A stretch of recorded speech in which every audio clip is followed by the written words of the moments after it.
So what we just did with the incense offering was to invite all the Buddhas and Bodhisattvas to come here and join in the activity and the virtuous activity that we're about to do. So usually when we have an ordination at the Abbey, the ordination is in the morning, and then in the afternoon we have a session like this where all the Sangha is in front, because people usually want to ask questions and they want to know, from the person who's the new monk or nun, why in the world they did what they did, and what in the world did they do anyway.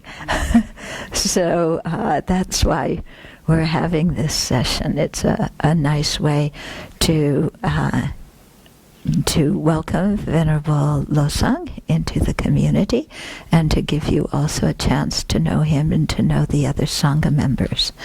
Because what we're doing here at the Abbey is establishing a monastery. And a monastery has a special role in society in terms of not the people in it, but also being a physical place where everybody in society can come when they want to learn how to cultivate love and compassion, when they want to learn how to cultivate wisdom. So it's your place as much as it's our place. It's all of our places. Okay? And, it's the monastery's form for the benefit of individuals as well as for the benefit of the community. So it's populated by the monastics. So when we get a new monastic, we like to have a party. So this is how Buddhists have parties. This is how I should say how monastics have parties. Okay. Yeah. Okay, to celebrate. So I will turn it over to Venerable Losang, and maybe he can talk a little bit about his experience. You can ask him some questions, and then, you can ask questions and so on to all the other Sangha members as well. So it's just going to be a free interchange. It's not going to be a teaching of any sorts, but people really sharing. Okay. Well, hello, everybody. I'm not used to speaking in front of people, so I'll do my best. Well, I wanted to talk a little bit about how I started getting involved in Buddhism, and then why I decided to ordain. It's been a couple decades since I first started reading about Buddhism and trying to do a practice of some meditation, pretty much on my own and reading out of books without any guidance, and it wasn't very in-depth. I wouldn't say it wasn't helpful. It was helpful to me in calming my mind a bit, and not enough. And a couple years ago, actually about 9 years ago, I started reading some books by His Holiness the Dalai Lama, and that really increased my interest and of getting serious about it as a spiritual path. And I got very distracted with some things in my life and really didn't pursue it very deeply as much as I wanted to. And then about 2.5 years ago, I Googled Spokane Buddhist Center, and because some of the monastics here teach at the UU in Spokane, the Abbey popped up, which is closer to where I was living than Spokane. So I came out for a Sharing the Dharma Day, I think the first verse in this book that we're working through, which is, I love that poem. And I found that poem very helpful and the teachings very helpful. And so I started coming I think I've come every month since, except the winter before last. I wasn't part of the winter retreat, so I couldn't come then. And just found that being around other Buddhists and hearing teachings from a qualified teacher and reading books from a qualified teacher that were so accessible to what I needed in my life really made me more interested, all the time more interested in Buddhism. And there's a verse in that 37 practices of Bodhisattvas that says, see if I can get this right this time. It's the third verse in it, and it says, by avoiding bad objects, disturbing emotions gradually decrease. Without distraction, virtuous activities naturally increase. With clarity of mind, conviction in the teaching arises. Cultivate seclusion. This is the practice of Bodhisattvas. And that verse really spoke to me. All three of those first lines, or all the lines, and partially because I was not changing my life when I first started listening, reading stuff about Buddhism. I was still drinking and chasing down an endless dream that wasn't happening, and by coming here and receiving teachings and putting the teachings into practice in my life, I more and more become more convinced of the teachings, and I become more delighted with it all. And so I decided to ordain because I want to free myself and others from cyclic existence and the sufferings of samsara. And in order to do that, I have to take it very seriously, and I didn't want to go off and get distracted on a million things again, other things. And so coming here and I spent quite a bit of time here before I ordained to really know that this is what I wanted to do, and to let myself sit with that resolve so that it wasn't just a flaky, spontaneous thing to do that I was going to regret tomorrow. And the motivation to be free of samsara and the renunciation, it's my motivation, but it's what I'm working on too, because I need to deepen that motivation. And being here and having taken ordination, I am deepening that commitment in myself to really renounce the pleasures of this world. I'm renouncing the suffering of this world. So much chasing after things that I chased after things I thought were going to make me happy, and it's like being attached to my own suffering, really. And also part of my motivation for doing that is to develop compassion for all people, and not to just do something for myself, but to I see that by working on my own mind and applying the teachings, that I've quit being so harmful to other people, which sometimes I was. And also, I was very inspired by the monastics that are here, the people I met, and many of the lay people also. And I want to help make the Dharma accessible to many other people, because for a long time I really didn't know how to find a good teacher and stuff, and it was partly I wasn't ready for that, or my own thing, but it's a lot of people don't know about Buddhism, and I just want to make sure that the Dharma can flourish in this society and in this world. So I want to be helpful on that, and I see that what's going on at Sravasti Abbey being very helpful with that in this country. And okay, I'm going to talk a little about the ordination too, the ceremony. It was fun.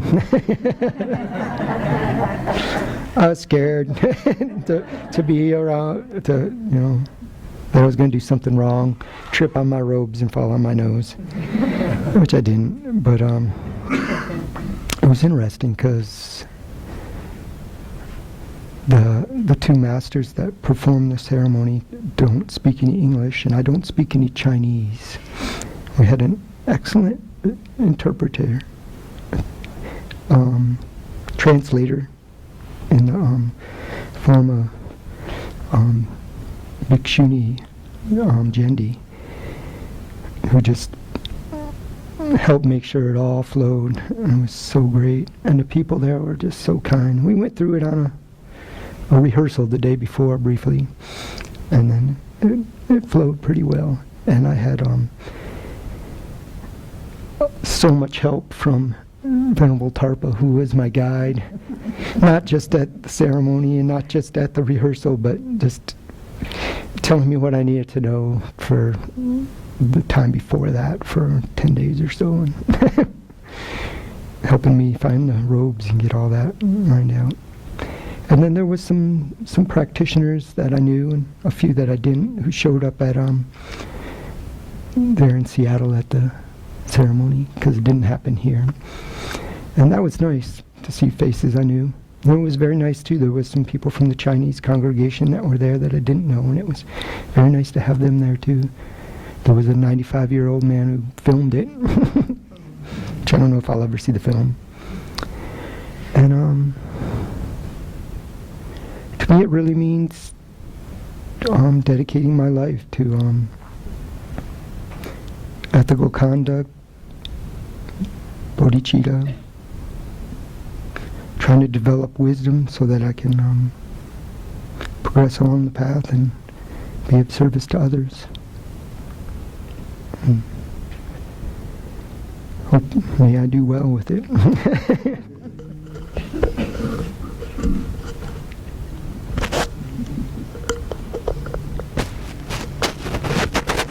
Would any of you like to speak, or any of you like to ask questions? I have a question for him. Okay. Any questions? Yeah, I'm just wondering if anyone has any questions specifically for Venerable Losang before we open it up, or comments. Just want to say thank you very much for joining this, the Sangha, this community. And I wish you all the best. May you reach the enlightenment of this community. Thank you so much. Thank you. I want to thank all the lay supporters of the Abbey too for their continued support and participation. Yeah, I just want to thank you too, Brian. I just want to share a little story like that when I was here on retreat and I can't remember exactly which retreat it was, but we were expected to be in the hall and partaking with the retreat in the community. And the Losang wanted to say Brian. Wasn't feeling well, and we were sharing the same accommodations there in the headquarters. And when I came back, and I think we were still inside, but I'm not sure, but I was just watching the Losang, and he, even though he wasn't feeling well, it was quite clear to me that he wasn't. He did tell me that he didn't want to disturb people here, so he was going to lie down closer to the chaplain downstairs, so that when it was time for meditation, he could be closer because he had to run to the bathroom back and forth. And then we were break times, he was reading and studying, all the time, and it just made me, it was very inspiring to me. It made me realize what a lazy practitioner I am. But really, it was really was inspiring that really was still getting motivation in the heart to practice, and also expect a lot of heavy lifting, because Venerable Shorten talks about gender equity only when it comes to heavy lifting. So being the only guy, I feel for it. Yeah, good. Then we'll save the heavy lifting when you're here for us. I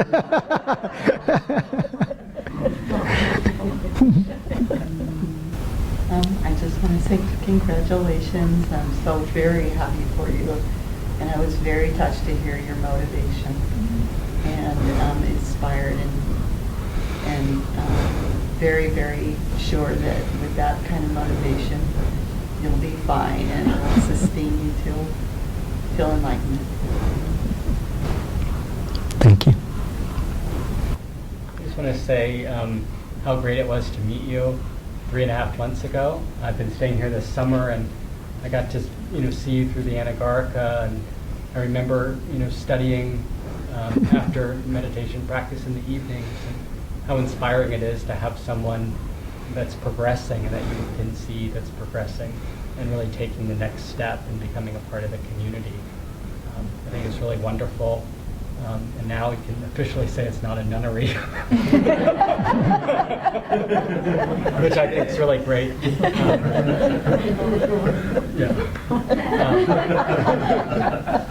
So anyway, congratulations. I wish you all the best. Thank you. I've seen you progress quite a bit too, and that's been inspiring. Very much so.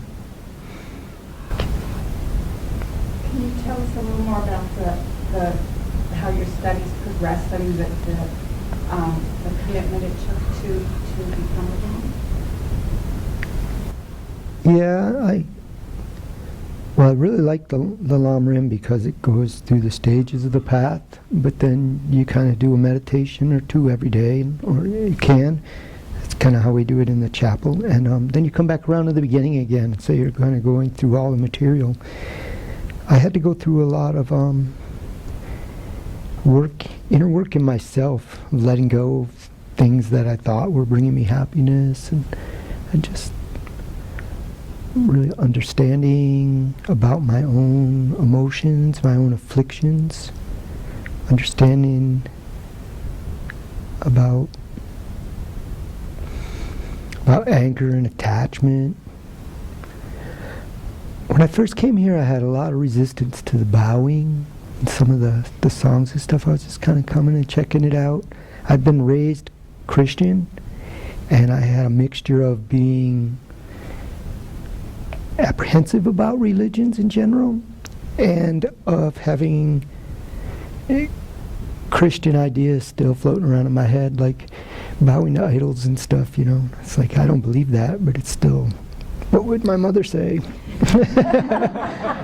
And so some of that I just I looked at, like specifically with the bowing, I thought about bowing to the qualities of compassion and kindness and love, and really worked. One thing I really wanted to do when I was first coming here and learning, first starting to learn was I wanted to learn about love as something that you unconditional for all people, rather than just some relationship where you're trying to get somebody to love you. And that helped a lot to start learning about bodhicitta, about compassion, and calming my mind. And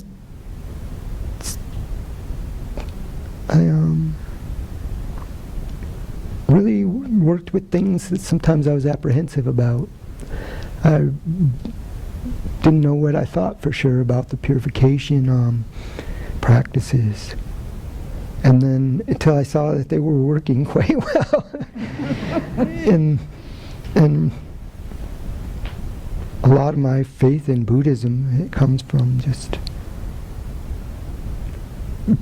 seeing how it affects the people that are practicing it, and knowing how it's been affecting me. I remember reading the first year I started coming here, I read Insight into Emptiness, which is a pretty deep topic book. And I was like, a lot of it was going over my head, or I was having resistance to it. And I read through it and put it away, and I thought, maybe I'll read this again later, And then last winter when we were in retreat, I read it. And I understood a lot more of it. I related to a lot more of it. And I was thinking, did I read this before? I know I read this before. But I just had so much going on with afflictions and stuff in my mind that I wasn't really grasping it. And it was just, there's a lot to learn. I was overwhelmed at first. And I used to nod off a lot, like during teachings. And like Venerable says, somebody can be nodding off in teachings and then get up after the teaching and they're not even tired anymore, right? And it's like, it's something going on there besides tiredness. And so I think purification helped with that, because when I do purification, I think, we think of something you're trying to purify, and I was trying to purify any disrespect that I had done in the past towards the teachings or towards teachers or whatever. And sometimes I would just word it in my mind as whatever things I've done that are causing me to have this response in the teachings. And it sure worked. The other day, if I was starting to nod off, it's because I was exhausted from the trip. It was different. But so I don't know, just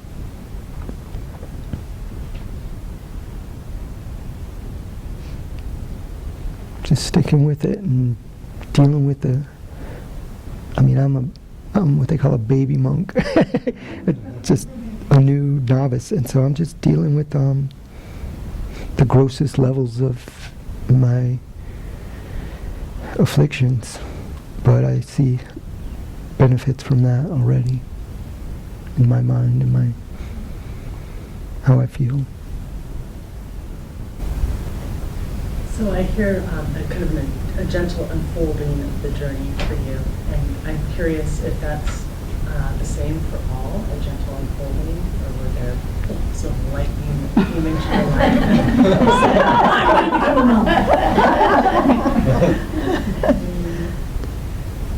Even in listening to Venerable Losang's story that you've been reading for 20 years, there's I think the seed that gets nurtured kind of depends on the season, weather, right? It depends on the weather. This summer we have tomatoes like nobody's ever seen, right? So what my own experience was after receiving teachings for many years and practicing as deeply as I thought I could, really trying hard as a layperson. There was a lightning moment when I went to a teaching that a retreat that Venerable Children was leading, and actually I can tell the story. The teaching was on 108 verses in praise of compassion, which is a very, very powerful, lovely text about how to develop love and compassion, bodhicitta, the wish to become a Buddha for the benefit of all beings.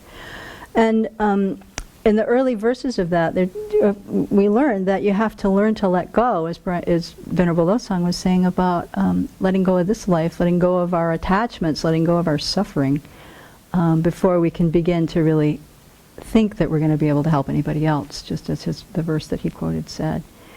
And so the first verses of that teaching, of that text, talked a lot about what is this cycle of existence anyway. Really looking at how it is to be born and reborn, born, live, die, born, live, die, born, live, die, born, live, die, endlessly, and what's in between, same old stuff. Suffering, grasping, craving, pain, blah, blah, blah, blah, blah. Which sounds depressing, but if we actually look at our situation, it's kind of, we're making the best of it all the time. It's really what we're doing, is we're making the best of it. And I spent a lot of years in the performing arts trying to glorify our suffering as a way of dealing with it. Really, we make beautiful music, we make beautiful plays, we write lovely stories, trying to make our pain okay, trying to make our pain beautiful so we can cope with it, right? So Venerable was just telling a story about her own life, of giving an example of how it is that we cling to the things that we think are going to make us happy. That we cling to our career, we cling to our relationship, we cling to that garden producing properly, whatever is going to make us feel better. And she talked about as a illustration of how when her brother was quite small, he rode his tricycle right to the edge of the family swimming pool and clung to the handlebars and sunk straight to the bottom of the deep end. And he was so scared that he clung to the bottom he kept clinging to the handlebars. And fortunately, there was someone nearby who dived into the pool and brought him up. But somehow, in the context of that whole teaching about what it is that we're clinging to, that image of myself clinging to the handlebars of my life was so vivid. And at the end, she told the story and she said, okay, now we're going to meditate. So with this kind of image still vivid in my mind, there I am literally seeing my white knuckles hanging onto a career, I don't even know what anymore. Clinging, afraid to let go.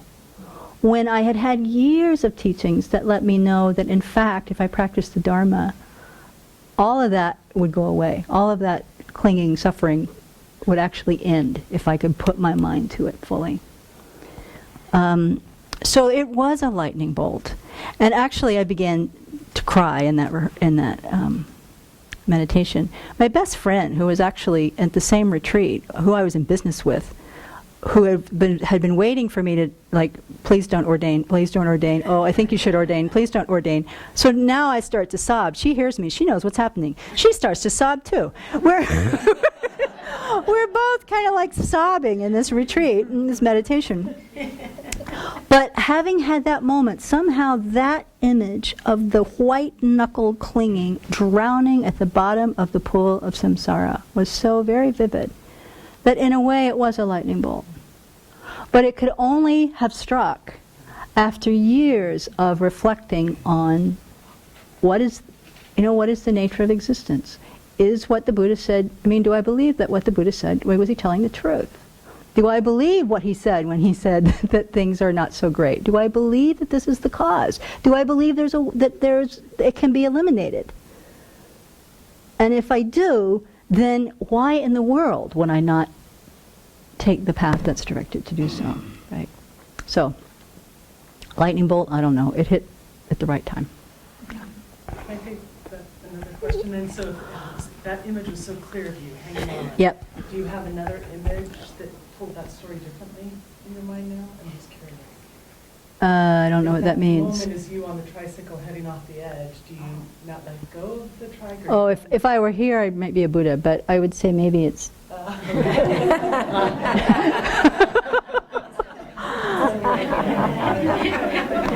I have a snorkel.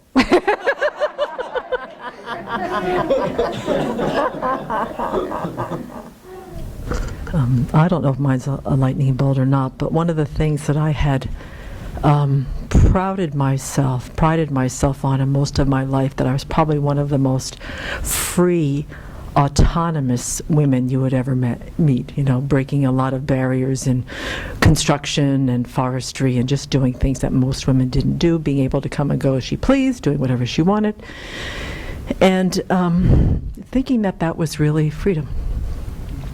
Now, underneath the surface, when I first met the Dharma and first met Venerable Children, I had this extremely independent, free, autonomous life. And I was drinking a bottle of wine maybe every night or so. I was distracting myself with probably every sense pleasure that Seattle, Washington could ever offer anybody, with a group of very nice people who asserted that was also a wonderful way to be happy and still be independent and free and autonomous woman.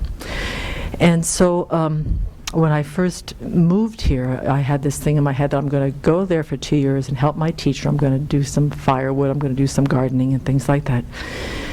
And there was a sense of, the more that I studied, the more that I practiced, there was this fear that was starting to arise in my mind, saying that I think I might be wrong about what I think freedom is. And when I ordained, my self-centered thought and my ego went ballistic on me. I had no intention to ordain. After 2 years, I was going to go back into the world, and I was going to continue to be an autonomous, independent, free, single woman who could do what she wanted, when she wanted, however she wanted to do it. And after a winter retreat where I thought about death and impermanence for 6 weeks, I changed my mind about that. But it didn't mean that the ordination didn't go without obstacles. I went ahead and got ordained, and for the first 6 months of my ordination life, my ego was so upset that it tried every way it could to convince me that I had made the wrong decision. I was fighting my teacher, I was arguing with her, I was finding all the reasons that I could possibly think on how I could just walk down the road and continue with my life of freedom, autonomy, and independence the way it used to be. And luckily for me, my teacher sent me away for a while and said, I think you need a little bit different view because you're digging yourself a hole that you're never going to be able to get out of. So I went kind of sobbing with my head, my tail between my legs, and I went away for 10 days, and I was cared for in a monastic community in California that made me see that I was journeying down the wrong road. It wasn't that what I was seeking was wrong. The freedom was the right thing. The direction I was taking was wrong. And so I came back, and what Venerable did, which was so kind, is she had me write for all of our teachers. She had me have beautiful pictures and write handwritten notes to all of our teachers wishing them a Happy New Year. So I got to see all of their beautiful faces. I got to put them on these cards and write their names and address the envelopes. And from that moment on, I could see that my mind was starting to turn. And part of it is that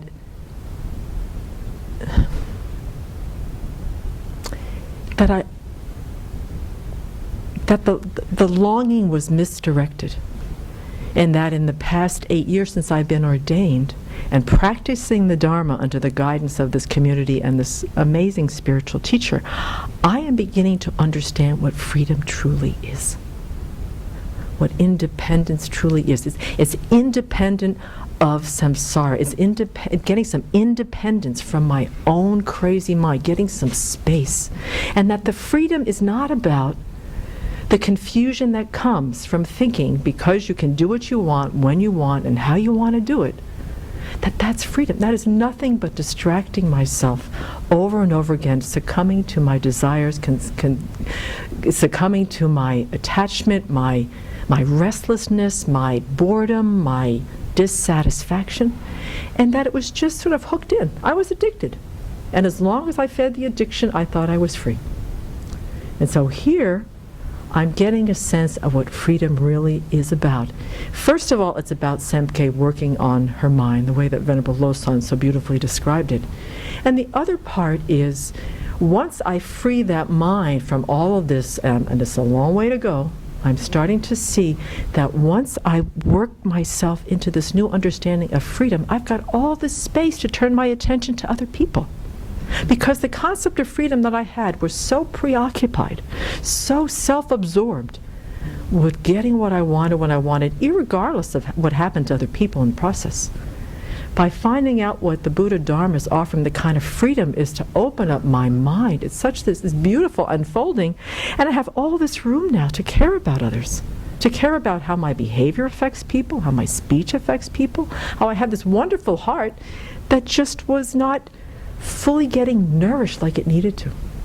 So now, 16 years later of meeting the Dharma and 8 years into these robes, I'll tell you, I have never felt the kind of freedom in little moments in my life here that I had only imagined that I would have elsewhere in this world.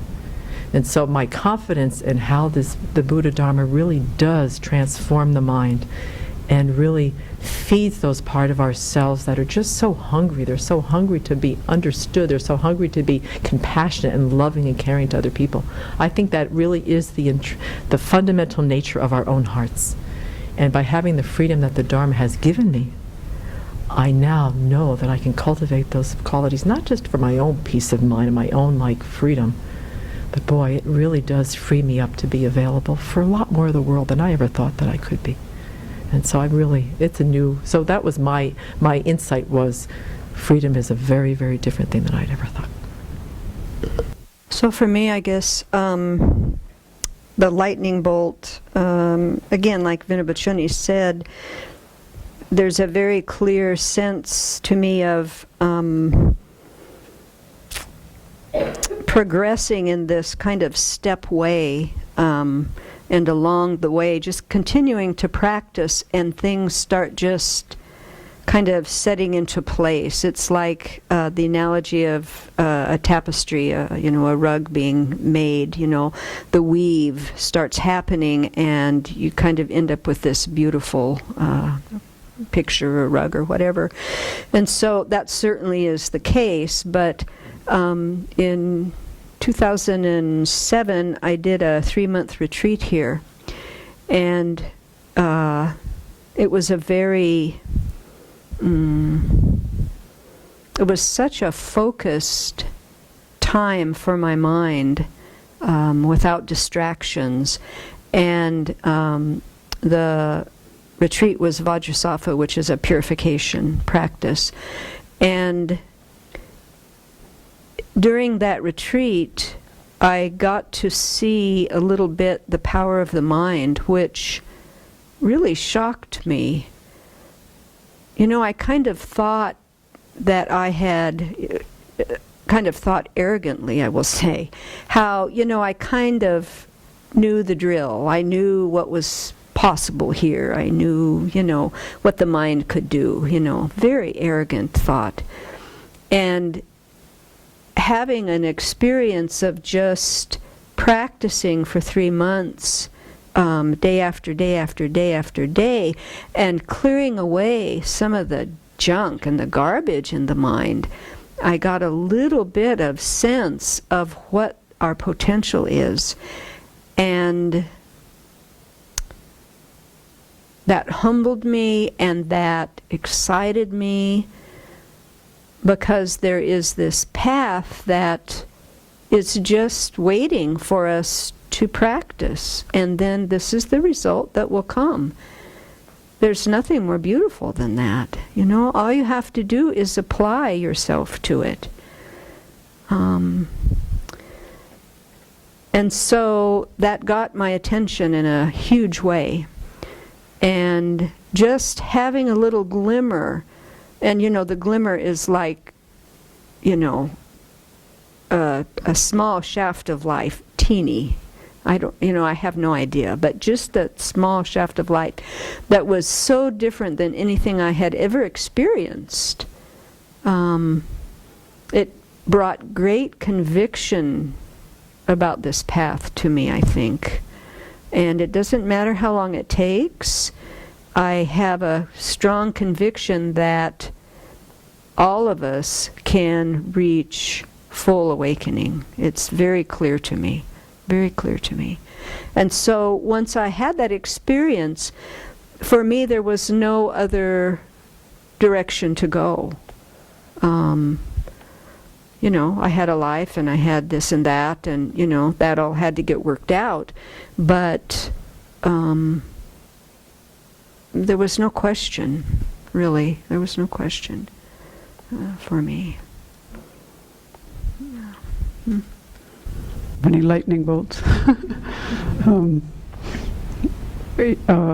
For me, I think that a couple things came together. I had 2 streams of thought in my mind that were quite strong, and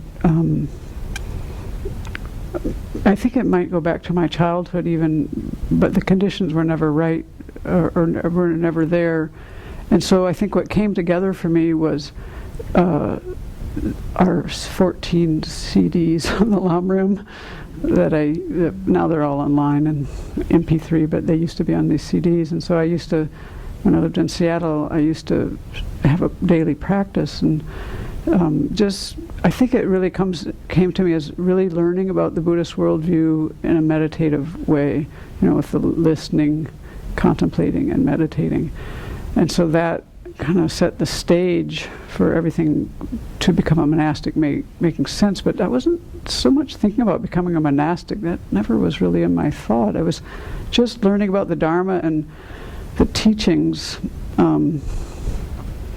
I think from the time I was young, I had interest in, I loved the Catholic Church when I was a kid, till I realized that I didn't believe that everyone could be in hell eternally when I was 15, and then when hell left, I was gone from that church. It was just kind of sad because I never even understood their theology probably correctly, to tell you the truth. But I'm really happy to have met this path, and as I study more, I'm only affirming it more because I think it holds for someone of my disposition, it holds the key to things maybe I had an intuition of as a child, that there was something better than, I don't know, when I was a kid I was into Hermann Hesse, so I was interested in utopia, but what that would mean, finally as the decades go by, it's come more to be not like this external thing, or more of the internal thing, and then what can we do with that? And as sentient beings, what can we do with this? And so I had my internal world of whatever you might call that. And then there was, it was very potent for me to meet you and to understand what your vision was. I met you 1 year before you left Seattle, and your vision for an abbey was how I always have known you. And I didn't ever go to places too much because I was against religious institutions, so it took to me until 2000 to reading His Holiness and Thich Nhat Hanh to realize that I wasn't, I needed to get over this limiting thought that I had, which I did. And so I always had this, I don't even not knowing that much of what was available in the U.S., but I know what was available in books on Buddhism from the time I was a teenager. And I believed in the vision of the Abbey, and I wanted to be a part of that. I think I'm a person who likes projects.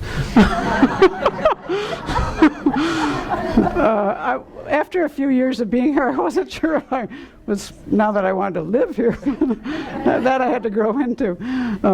But I had these two streams. I do believe that the vision of the Abbey is quite important. And then I had my own personal thing, which at one point, my only, not lightning bolt, but my own glimmer of what was stopping me became quite apparent one day when I walked into the hospital in Newport thinking, I need security, I need a job. And I got over my grasping for security that you never are going to have in this kind of existence that we have, but I have that attachment, right? And so that, I needed to get over that hump.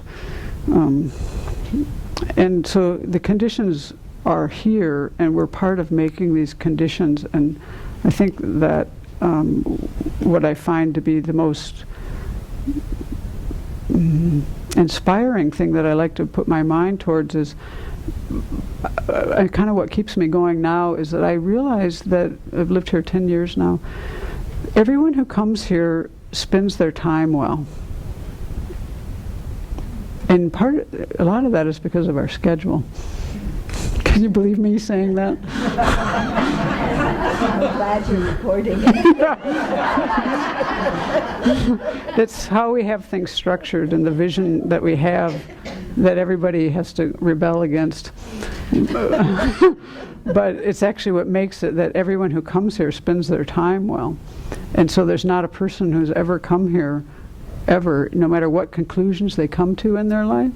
I mean, we've had people who've moved here who thought they were Buddhists and for 10 years thinking they're practicing Buddhism all on their own, and then they come here and they realize, oh, I'm not a Buddhist. And I'm like, to me, that's a success.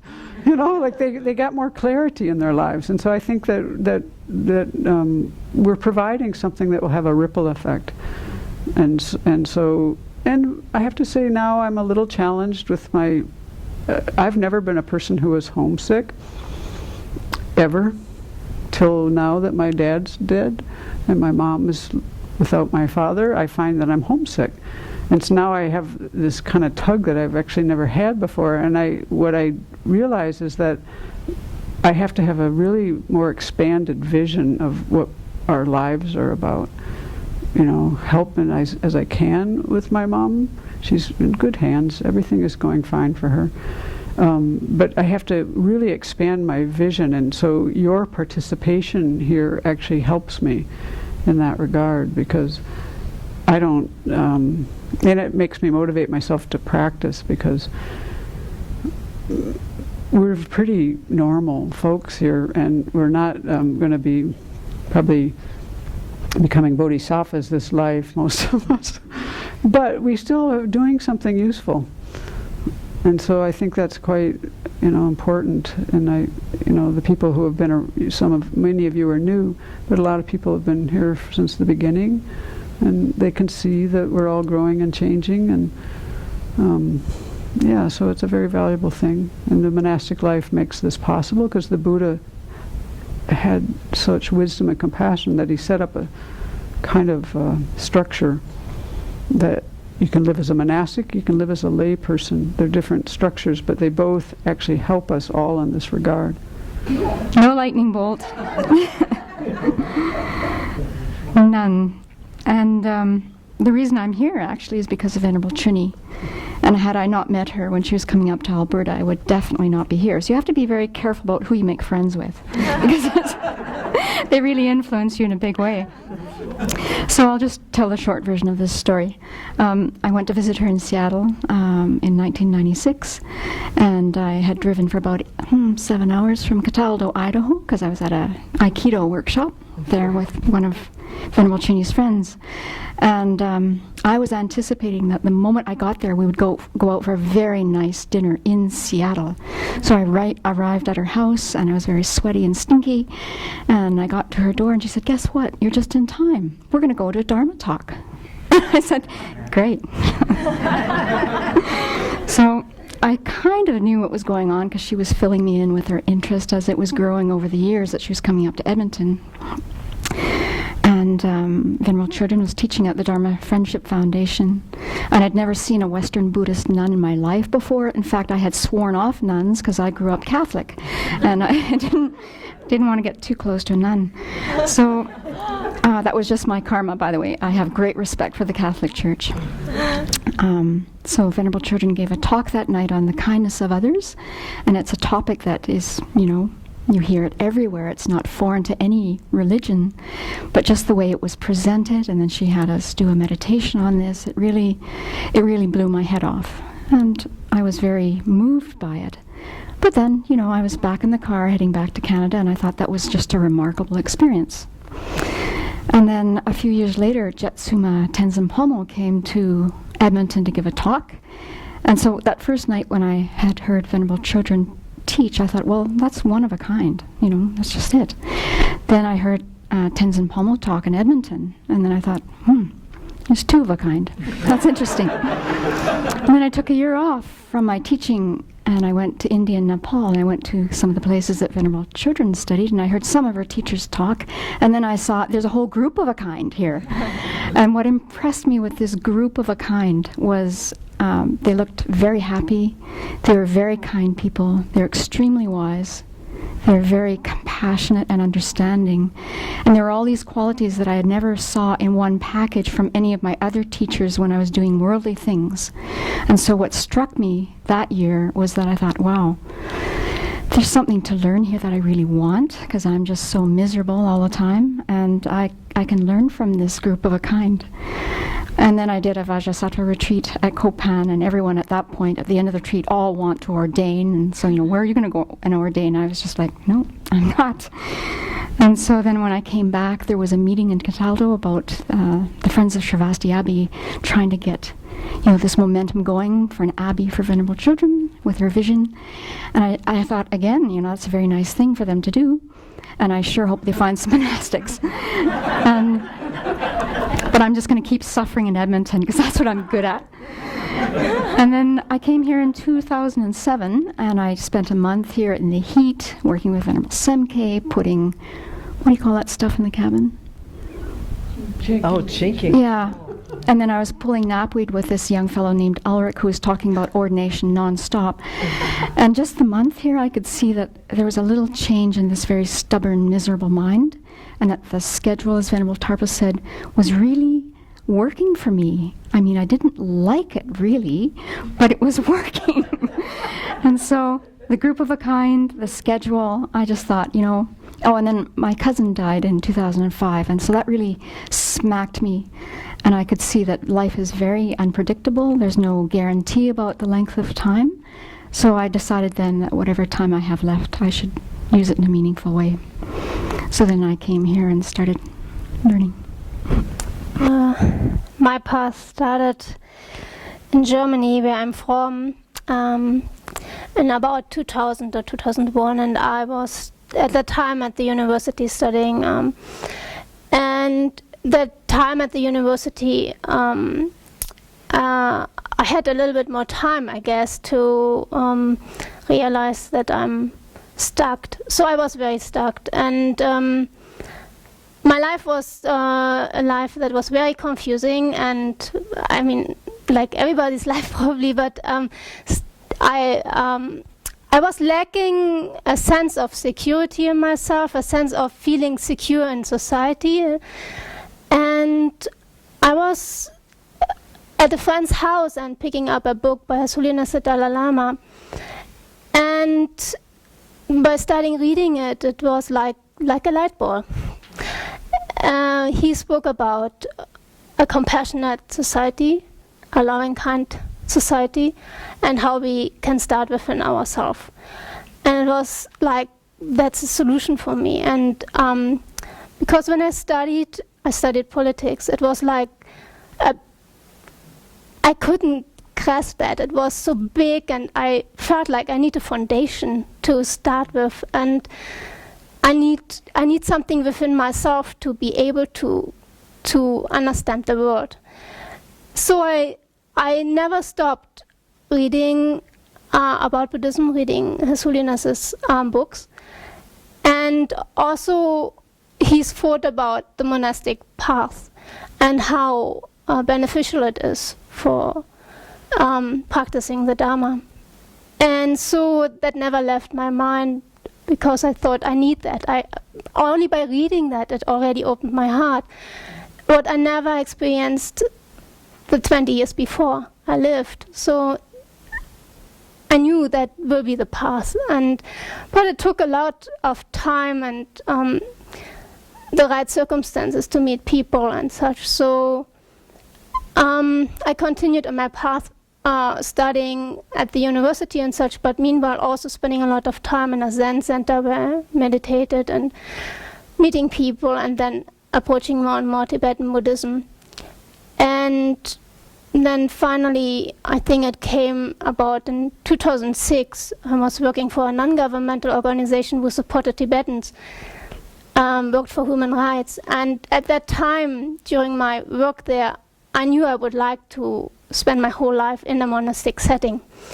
Like, for example, the people I worked with, they had a good intention to support the Tibetans, but their mind, they themselves had been angry to reach out. So they have been totally dissatisfied with themselves and with, with how they, their own anger affected the work themselves. So I was affected by that, and I probably instinctively knew that's not what I want to do myself, this kind of way. And so then I think then from then on it was kind of clear going to another center where I fortunately had the opportunity to work as well and to study. But the real practice, I think, started here at Sravasti Abbey when I came here in 2011 to start the training. Because here it's a place where monastics are living together, where there's a teacher who's really devoted to train us and to promote Buddhism in the West. And I couldn't find that in Europe. So, and I spoke with others, and there are no places such like for Westerners like this here. So it was very clear for me that I want to come here, and also the kind environment and very supportive environment was very was how to say was getting me here. And I think that's it.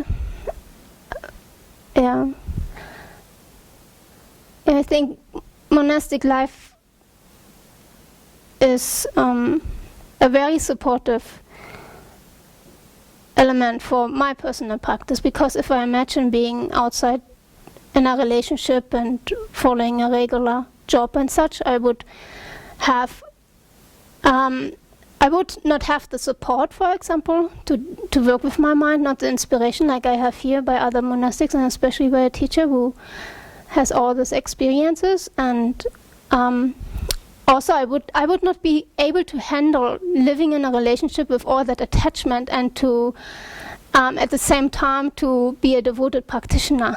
It wasn't possible. So even if I had a good relationship, it was not possible. So I'm very happy to have the opportunity and to train. And training means it's not only happy all the time. So it's really working with the mind and continuing and going forth, even if it's getting really difficult from time to time. Yeah. I met the Dharma maybe about 10 years ago when I was at 21, 22, and there were a lot of lightning bolts at the start of my practice, and you cannot build your practice on lightning bolts. Is what I learned very quickly. I mean, I was very artistic and emotional, and certain things happened at retreat, and I was like, yes, and all these feelings. And somewhere within taking a Dharma class of 4 months, I took refuge and then decided, and some things happened where I was like, yes, I must ordain. Went everywhere praying hard to ordain soon and so forth. And the best part was I received a lot of very good advice from a lot of experienced Dharma practitioners, all of whom said yeah, you're very young in the Dharma, just study harder, you need to learn more. Or a lot of people who said, ordination is not, this was my first meditation teacher who disrobed, but he said, your practice is not based on emotional experiences. You cannot ordain based on a spiritual feeling. He said it is a logical decision that you come to with practice. I was like, oh, okay. So I heard this repeatedly again and again. So that was really helpful. Before as Venerable Losang said, you just jump off and go, right? And then live to regret it because you didn't think clearly. And the best part too was that I had a 6-year contract with the government. So while I had this burning aspiration to ordain, there was a contract to fulfill. So I had 6 years to really think very hard about this. And in the meantime, I would go to the temple and practice, and it was really helpful to have this wish to ordain as a layperson. I saved a lot of money because and I really focused my life a lot. I was working in the public service, and it helped me think a lot about how I want to connect with people. I want to connect with kindness. It just made me think longer term. I don't want to be a jerk here in this setting. I have a much broader goal here. I'm not here to compete or step on anyone to get promoted, because I know quite clearly I'm going to quit. So just having that motivation actually made me a lot happier in the workplace to begin with. So I practiced, and what got quite scary was that after about 6 years or so as a layperson, I found that my practice, I wasn't able to see how my practice was mixed with worldly concerns, just totally mixed in. I was now a very successful volunteer Buddhist, and then I started dating a nice Buddhist man. We were like Buddhist couple, that sort of thing, and I loved that sort of thing. All my attachment to reputation, and I couldn't see it at all. I just felt emotionally stuck, like something was missing. And it made me really scared. I was like, oh, is the path not working? What's happening now, But I couldn't see that it was just my own attachment and just turning the spiritual practice into something worldly about this lifetime. The big wake-up call for me was, I had heard about Venerable Chögyam from some Chinese nuns. They told me, oh, you're interested in ordination. Yeah, you're too young. Please go read this website. So I read Venerable's website. I read her books. I made a lot of prayers to be able to meet her. I didn't know then that she was teaching in Singapore every year. So I finally made a connection. And then, yeah, I know, I pray, like, oh yeah, she comes every year, duh. I really didn't know. And I met Venerable Chuni first before I met Venerable Children, who gave me advice and said, oh, come visit the Abbey when we're not having retreat. So I came, and then I went into serious shock. I was like, they work so hard. I remember one day where we were down, we went to the forest, worked all afternoon, and then the end of the afternoon was, let's go shovel concrete. I was like, no! So after those 2 weeks, I had serious doubts after that, yeah. It was after that I decided, yeah, maybe I'll just be a lay Buddhist and hang out with Buddha boy and, yeah. And then the feeling of emptiness never went away, like inside, emotional hole just never went away. So finally I went on a retreat with Venerable Children and had the opportunity to assist with the retreat and observe her up close. And I don't know, I was just really amazed. I was like, oh, here's someone who's really walking the talk. It's not like she has this public persona and then privately is doing something else. It's just this life of constant practice. And I could see how she was benefiting a lot of people all the time. Just this constant focus on, whoever's in front of me who needs help, I'm going to help them. And it made me reflect very deeply on what I was doing with my life, which, just like, you're really wasting a lot of time and your mind is not in a good state. So that was a very good wake-up call. And so with a clear mind that was quite logical, not a feeling anymore, but just seeing very clearly after 6 years, like, this is the state of my mind when I'm totally distracted in a relationship, overworked.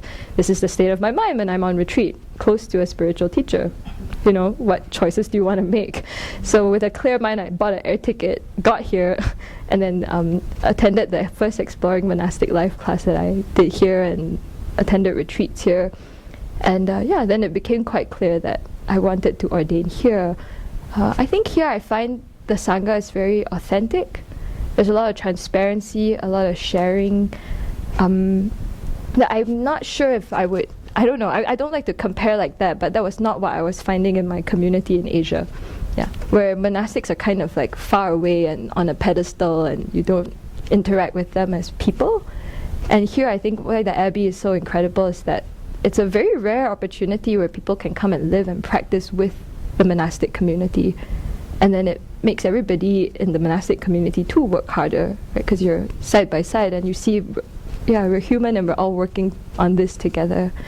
I love that the Dharma is fresh, I guess, in the West. There's a part of my critical mind, that sees like, okay, there are a lot of big temples, a lot of money, a lot of stuff. So that's part of what I think it's very easy for your motivation to get mixed up with all that if you don't have good guidance. Sometimes I feel that in Singapore, often a project starts with the 5-year plan and build the building first. And it's not about building the infrastructure. Like, what's the building going to do? Right, I'll always remember when this Ajahn Pasano, the abbot of Abbey, came here, and he said, a monastery is not about the buildings. The foundation is your practice. I was like, And that's how I feel about Sravasti Abbey. I think we're starting in the right place, like, with a very sincere wish to practice individually and to connect with the community and spread the Dharma like that. Not by building a giant marble thing first, which is kind of the wrong way around. So that's why I'm here. Thank you for everyone for coming and for sharing as a part of the celebration. And I think it's very important to remember also, as Venerable Tarpa mentioned, but to remember this, that Sravasti Abbey is about everybody it's about everybody, period. It's not just the monastic community. Our stated mission is to support a flourishing monastic community where learning and practicing Buddha's teachings cultivates peace in the hearts of the residents, in the visitors, and by extension in the world. And that is therefore inclusive. It is essential. I don't think we mentioned that this is the only monastery that we know of in the Tibetan tradition in North America anymore that actually supports training for Western monastics. So it is rare. We'd like it to be the first, not the only. But so far, and the potential for that is growing. so it's important that the monastic community is at the foundation and the heart of it. But there's no monastic community without the lay community. And there's no Sravasti Abbey without everyone who's involved. And everyone who's ever been here leaves a mark in some way. Whether you were washing dishes, or whether you end up pitting cherries for a while, or whether you end up planting something in the garden, or, you shoveling concrete. So even just being here for the brief time that some of you people have been here today for the first time, you're the interconnection or the contribution that you make by your presence has an influence in the world, really, and how the Abbey reaches out and continues. So Venerable Children used to, and I suppose still would if she had the occasion to, used to quote one of her teachers, Lama Yeshe, who would say that the monastery is for all sentient beings. It's not for you people. It's for all sentient beings, and that's all of us. And so thank you in sharing also then, in sharing in that, and all of us being a part of that together. And may we fulfill our potential together as well, too.